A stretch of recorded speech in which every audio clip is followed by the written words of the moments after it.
Welcome to At the Counter with the Baking Pastor. I'm Laura. Pull up a chair. There's no rush here.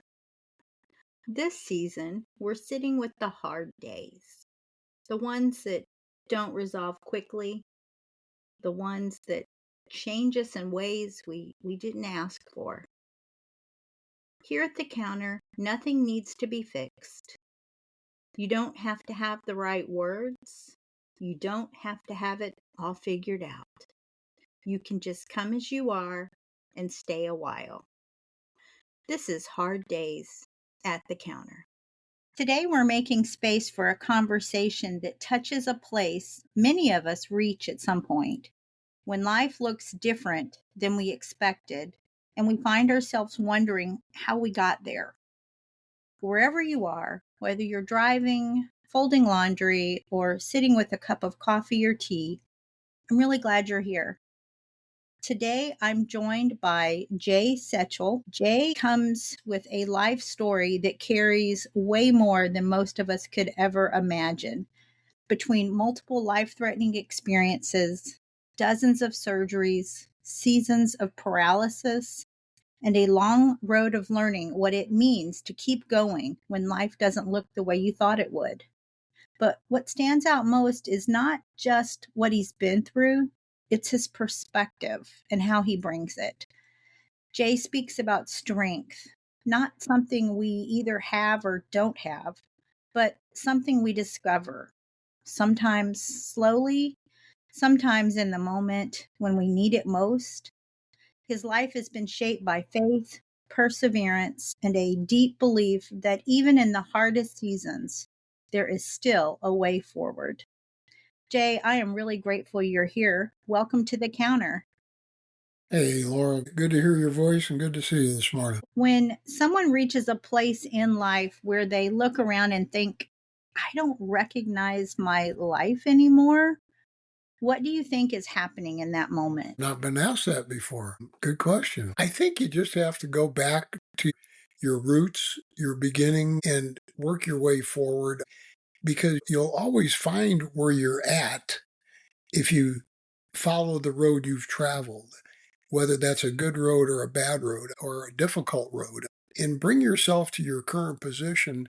From that, it gives you a perspective to where you need to go or where you want to go. In your own journey, what has it felt like to face moments where life didn't look anything like you expected? Don't believe, even with the times I've been dead and they got me back, the near deaths, everything I've been through, I don't think I've had anything that I've never thought I can't overcome because I've always believed that God's got me here for a reason, that I have a purpose in life, even though I didn't know what it was or I was searching for it. We all have a purpose and we may be serving that purpose, we just don't recognize it. And especially if you're doing for others, I think that helps you as a person because I believe you become a better person by helping other people. And that's a strong statement, but it's really true. And that's why God's got you here is to help each other.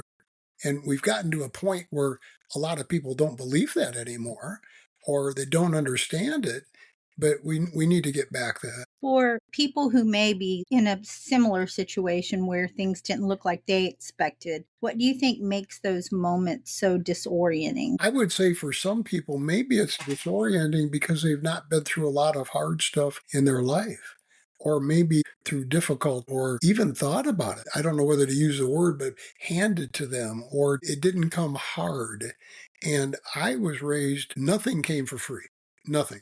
Everything you were responsible. I mean, if you didn't do it, well, there's 10 two-letter words that I've used for decades, and that is if it is to be, it is up to me. And that doesn't mean that your parents aren't involved, or your neighbors aren't involved, or your pastor is not involved, or somebody else isn't helping or working with you, but it still falls back on you to accomplish that. It's kind of one of those things you can always dream big or think big, but take small steps and learn a little bit at a time. And I think that's what got me through a lot. And I think others, if they look at it like that, instead of trying to take a big step, like I want to be over there and do it all at once, take a little bit at a time. That way, if they run into a difficulty, hey, maybe it's time to stop and say a little prayer.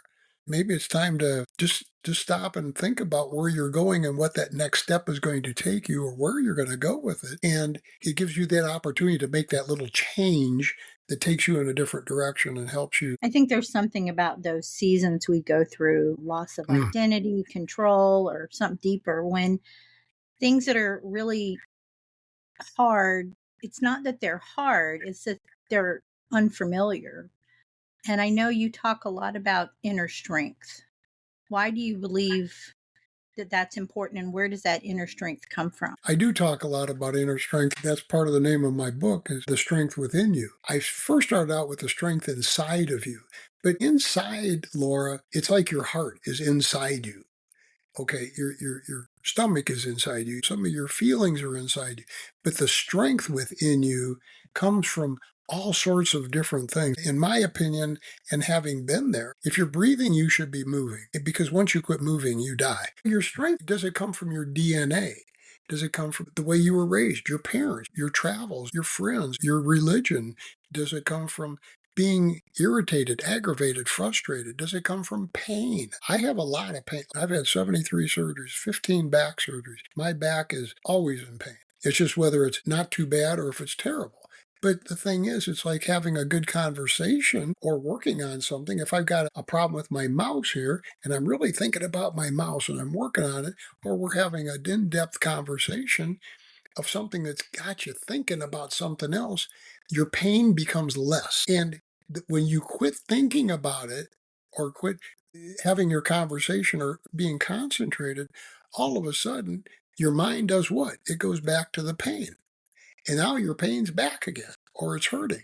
And especially if you're sitting here all alone, you're depressed or you're down or you're not feeling good, and all you do is think about your pain, it even becomes worse. And it isn't really any worse, it's all your mind is thinking on. But I just think that it's a matter of digging within yourself, finding those strengths that got you through something.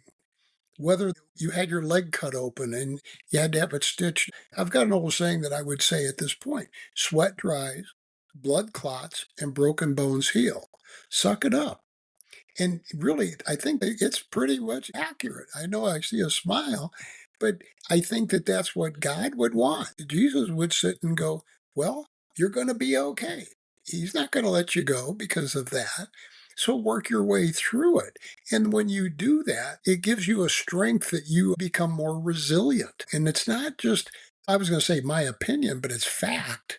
And it's like when you run into an obstacle, it's not so much getting through the obstacle, it's how you got through the obstacle. It's what you did to get over it, through it. And what did you learn from it that will help you in the future on your next obstacle, your next adversity or detour?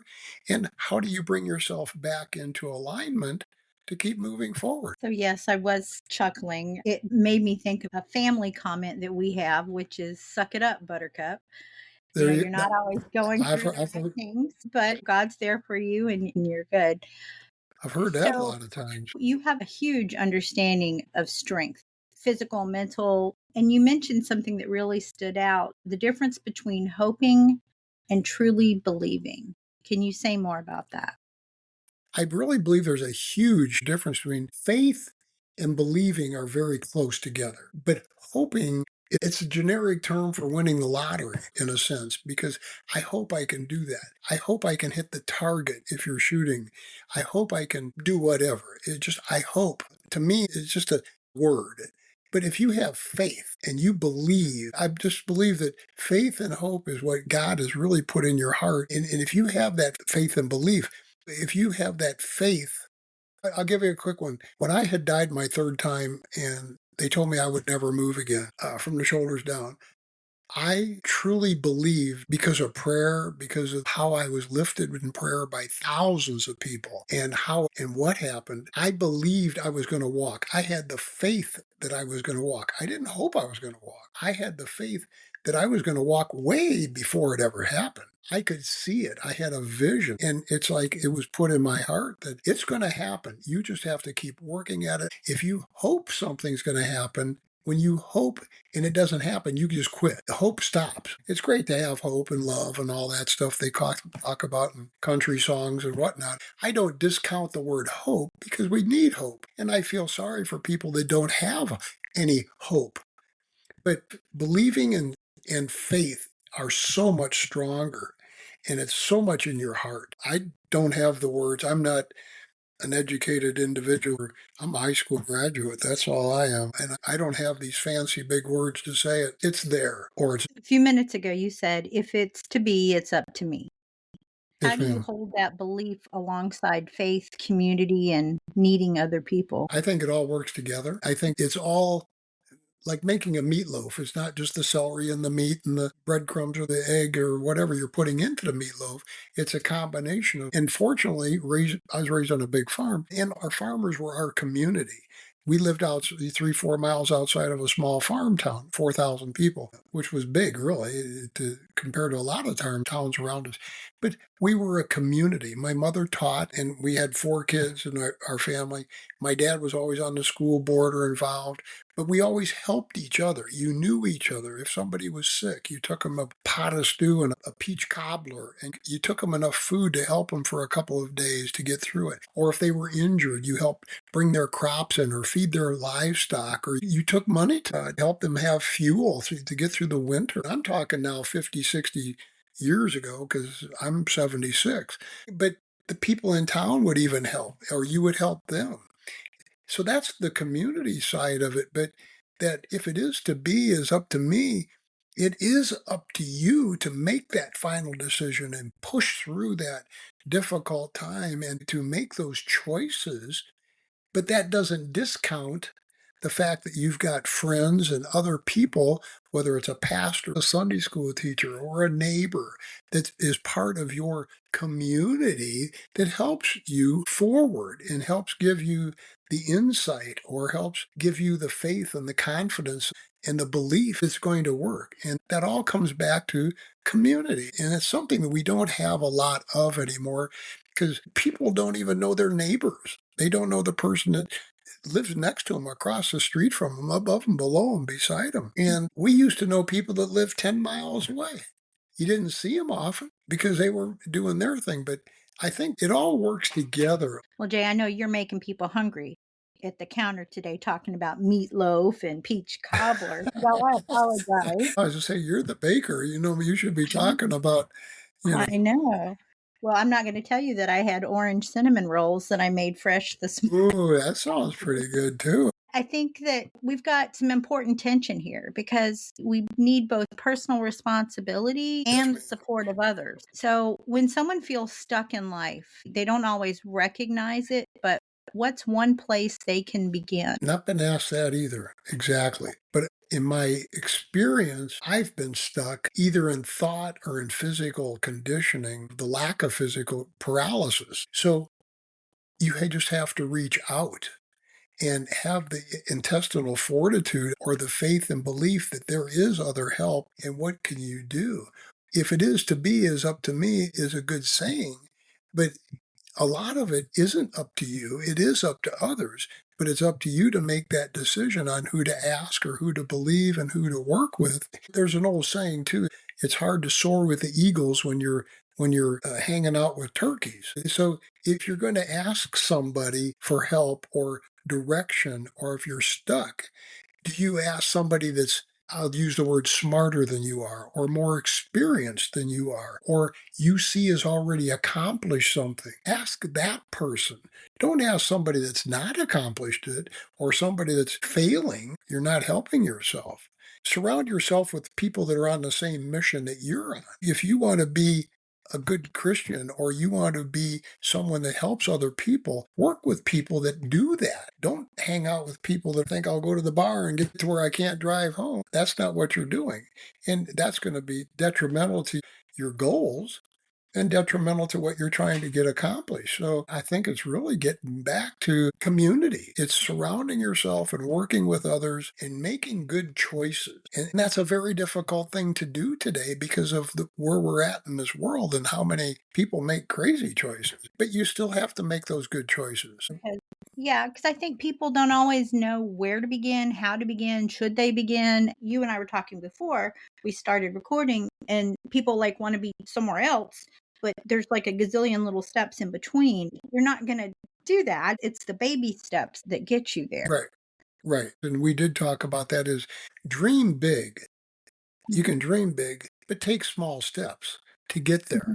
So that's whether you're dreaming big or you're stuck someplace. If you're stuck someplace in trying to get up, and I've made the comment before that if anybody ever tells you you're not down or you're never going to be down or disappointed, aggravated, irritated, frustrated, all those ED words, or just down in life, just down on yourself, they're lying to you because you are. But it's whether you stay down or whether you get up that matters. Now, I tend to give myself a certain length of time, and I get down sometimes because it's physical, it's pain, it's my paralysis, but I'll give myself no more than 24 hours or 12 hours. And here's what I'm going to do, and I'll write it down. And then I aim towards that.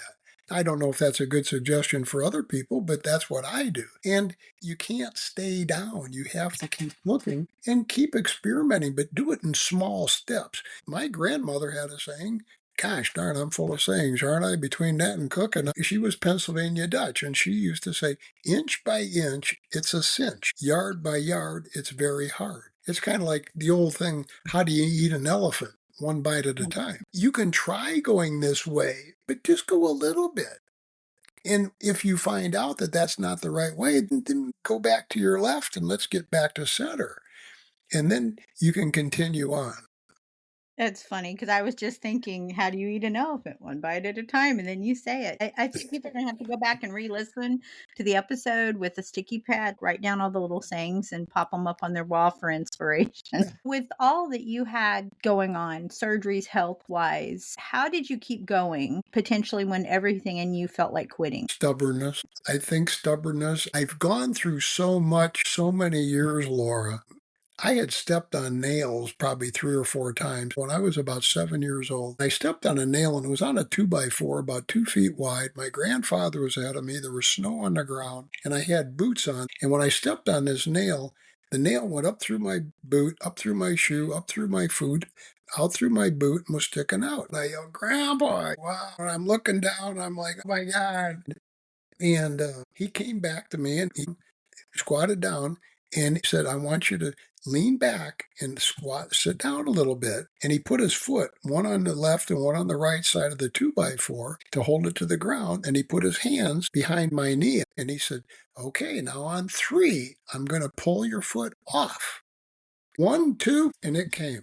He never got to 3. So from that point on, I had multiple injuries. When I was 17, I was on a feeding auger and I was getting ready to jump off into a snow and the auger got turned on just for a split second and barely turned. And augers go pretty quick, but it broke my ankle, sliced my leg open, sliced my boot open. But if that auger would have been on for 3 or 4 seconds, I would have been turned into hamburger.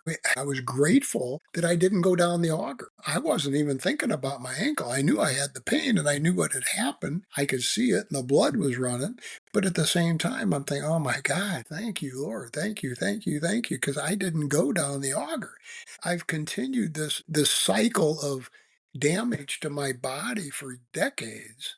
When I was 23, got hit by a drunk driver. When I'm 31, I break my neck in multiple places and drown and never supposed to move again from my shoulders down. I've been through bloodborne MRSA staph 25 years ago, and they didn't think I'd make it. And when I was 71, I had COVID Delta, and I spent 5 months in 4 hospitals, and they told my wife when they admitted me to go home and make funeral arrangements.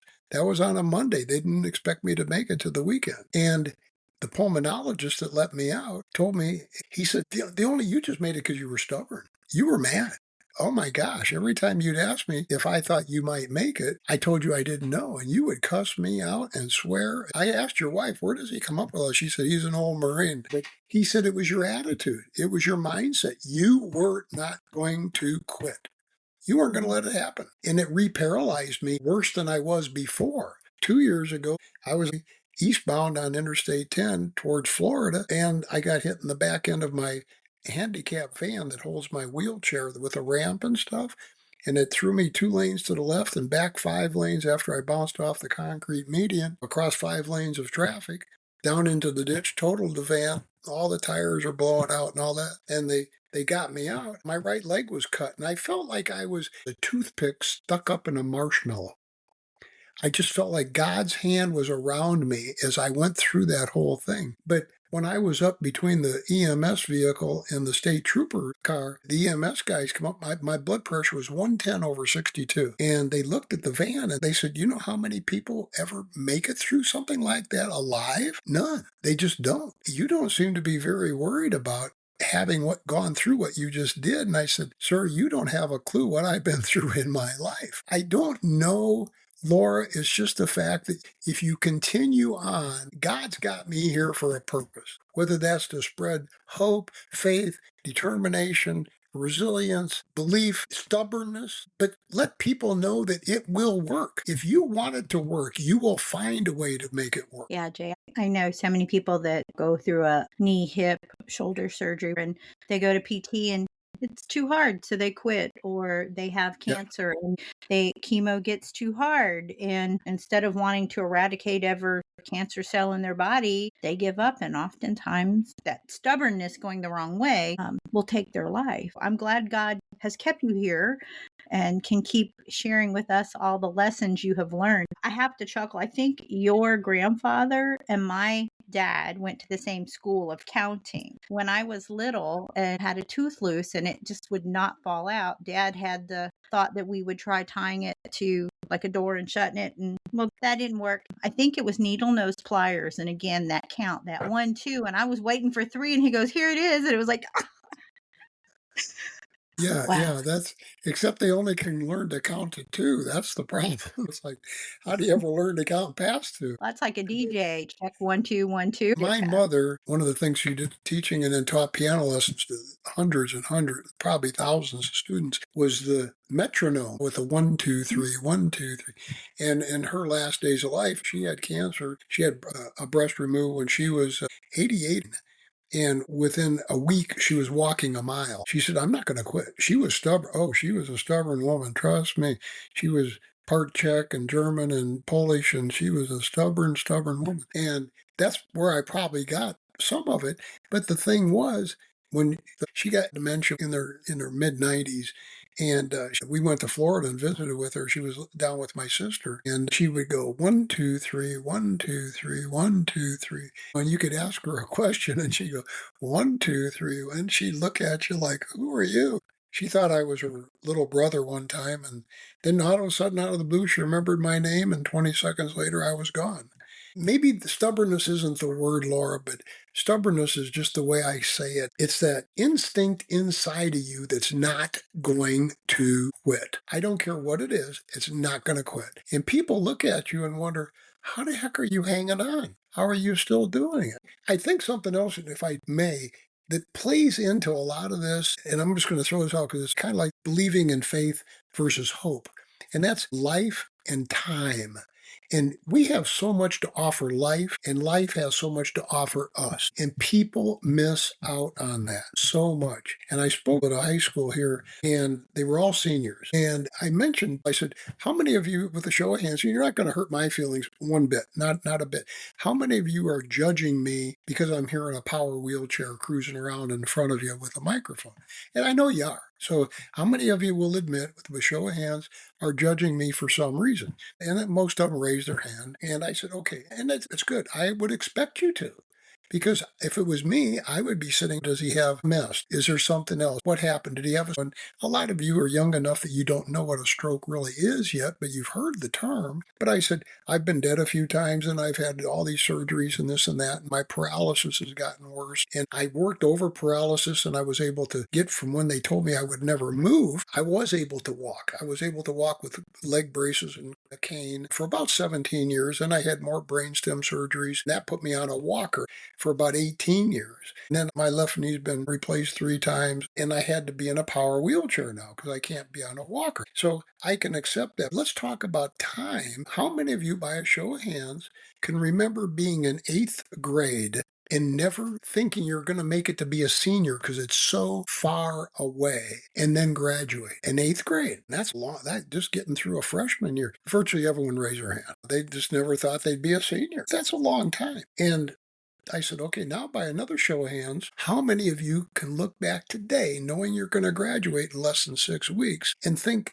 you were just in eighth grade like a week ago? The time is just gone. And they all raised their hands again. And I said, well, that shows you how fast time goes. But here's the sad thing. The next 20 years of your life is going to go as fast as the last four did. And before you know it, you're going to be pushing 40. So think about all the things you're going to go through in that length of time, whether it's injuries, education, family, divorce, children. It doesn't matter.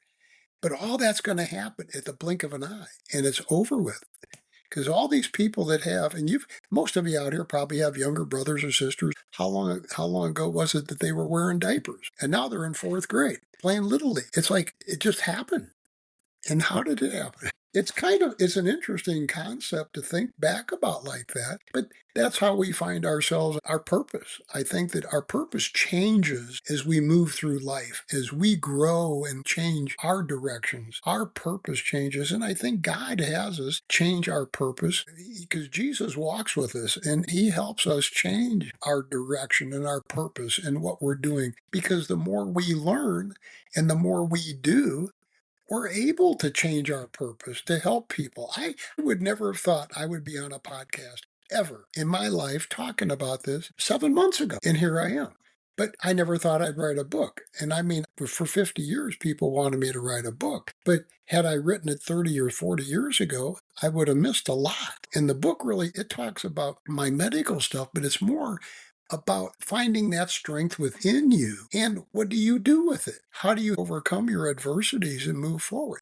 I've got a website and I don't know how she ever found my website because it's not in the book. This happened about a week ago. She was 88 years old. Her husband had died about 5 years before. She sent me this little letter and she said, sir, I was wanting to quit. I just didn't care. I mean, I don't want to just die, but I'm not looking forward to living. And she said, I read your book. And I want you to know that it inspired me enough that now I am planning my 95th birthday and I'm 88. So she's planning 7 years out. So that changed her life. It changed her outlook. And it was from reading a book about the strength within you. It's always too soon to quit. That gives me a purpose, Laura. It shows me that God's here helping somebody, reaching out and touching lives. And I think that's really what we're here for. I really do. I do too. I think the word that came to mind when you were talking about strength was tenacity. That Yes, ma'am. we have the tenacity to move forward. And as a chaplain, at one point, I can tell you that I would be called to visit people because the nurse would hear somebody say, I don't want to do this anymore after a spouse had died. What was interesting when I went to several people on the premise that these people wanted to commit suicide, I would go sit with them and I'd say, so why do you think I'm here? And they're like, I don't know. Maybe the nurse said something. Well, tell me what's going on. And they said, I just don't want to be here. I'm like, okay, did you want to kill yourself? And they're like, no, my spouse is gone. I don't want to do life without him. I don't want to do anything to harm my children. So I'm going to stay. But I just want you to know, I don't want to be here and I don't want to do this, but I'm going to continue. And I think that's huge with that lady that wrote to you because that could have been taken a whole other way. And maybe Sure. in her case, she was sort of planning not to be here. But now she's planning a birthday that's several years away. And I Same. think, that tenacity can be important for everyone. And so I really wanted the folks who come to the counter to hear your story, to hear your message, and to know if they were feeling overwhelmed and facing whatever's going on, to hear your voice and to learn about your book and to be able to say, maybe there is hope, or maybe I can dredge up my strength inside of me and be able to move forward. I am really glad that you shared those stories. You're welcome. And that is a word I haven't used in a while, but it's a word I used years ago, and that's the tenacity. It's just like it almost sounds like a monster word. Life is a wild ride. Grab a hold of it and hang on. That's what people miss anymore. It's like the excitement of life and learning about. I don't know, maybe when you were younger, maybe some friend of yours or some friend's family had a convertible and the weather's perfect and you get to put the top down and go for a ride at 60 miles an hour and your hair is blowing and you were younger, maybe you had a scarf and the scarf's flapping. But it's like, wow, it's like a whole different world. And we miss that. And you got to look back. And, something I ask people, and this is something for everybody that's listening too, is I've asked people this for years and years and years and years is if you had the ability to go back and live one of your favorite experiences, one of your best memories, but if you had that opportunity to go back and relive it again, would you rather do that but never remember it after it's over? Or would you rather keep it as a memory forever? I've never had anybody say, they would rather go back and relive it. Never. Everybody's always said, I'd rather keep it as a memory because it can draw tears, it can draw a smile. You can tell it to other people. You can share that experience. The reason I brought up the convertible thing is it's just, I remember an instance like that back when I was about 12 or 13 or 14. It was like, wow, this is crazy, and that was back before seat belts and you're standing up in the back seat at 70 miles an hour and you're with the top down and it's a good smile. It's a good time. And people need to look for that. You mentioned orange cinnamon rolls cooked. My gosh, I got to go get another cup of coffee, but that sounds great. If you come into a house and it smells like that, you are offered that with some fresh creamery butter and stuff and whatever, and they're nice and warm. Man, that just puts a different attitude in your life. It gives you a tenacity to live. It's like you just mentioned that lady that was 80. I mean, that got to me too. I mean, it didn't give me tears or anything, but it got to me. I mean, I would never have thought my words would affect somebody that's 12 years older than I am in that way. My mother and father came and visited me, and I think this is an important thing for everybody to think about. And it's a good thing I was at the rehab center. It was about 4 months after I had broken my neck. I was there about 8 or 9 weeks roughly. And my mom and dad came and she said, how you doing today? I said, "Oh, pretty good." And I told her, Mom, I'm trying to figure out I had this halo cast. You can see the scars. I got a tracheotomy. I've had 32 facial fractures and my skull was crushed in and my hair was burned off. But I said, why me? Why me, Mom? And I don't mean why me in a bad way. I didn't mean like, why did God do this to me? That wasn't the thing. And it wasn't woe is me.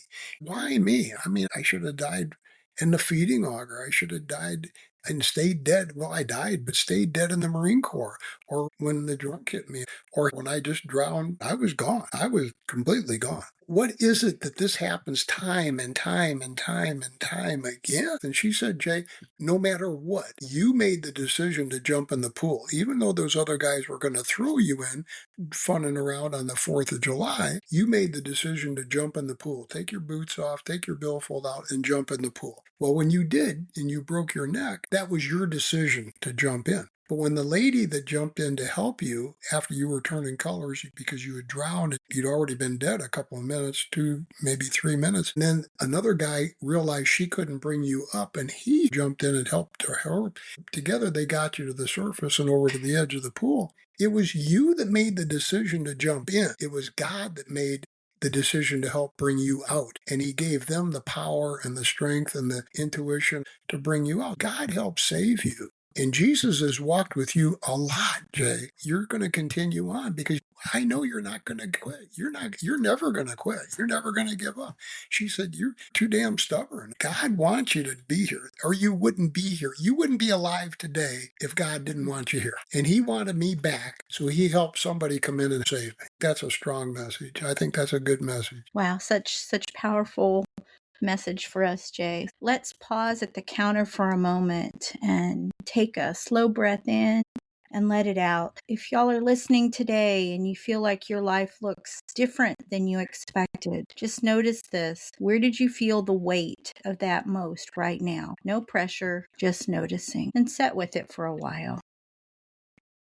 Thank you, Jay. I am so glad you took the time to come sit with us at the counter today. I'm grateful for your honesty, your stories, your strength, and your tenacity, and for the perspectives that you shared with us. You're more than welcome, Laura. I'm glad to have been here and glad to have been invited. Thank you very much. And if you'd like to learn more about Jay and his story, you can visit his website, neverquittrying.com.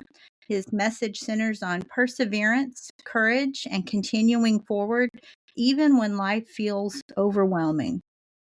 Before we close, let's take one more breath. As we inhale, say, God of strength. And as we exhale, help me keep going. My friends, hear this blessing. As you return to your day, may you remember that even when life doesn't look the way you expected, it's not without purpose. May you find strength in the ways that you surprise life. And may you take this next step forward, even if it's just a small one. God has big plans for you. Amen. Amen. Thank you for sitting at the counter with me today. If something in this conversation stayed with you, you might want to carry it gently into your day. No need to rush past it. And if you need a place to pause, reflect, or simply breathe, you can find more at bakingpastor.com. Until next time, take a breath, notice what's in front of you, and remember, you're always welcome here at the counter.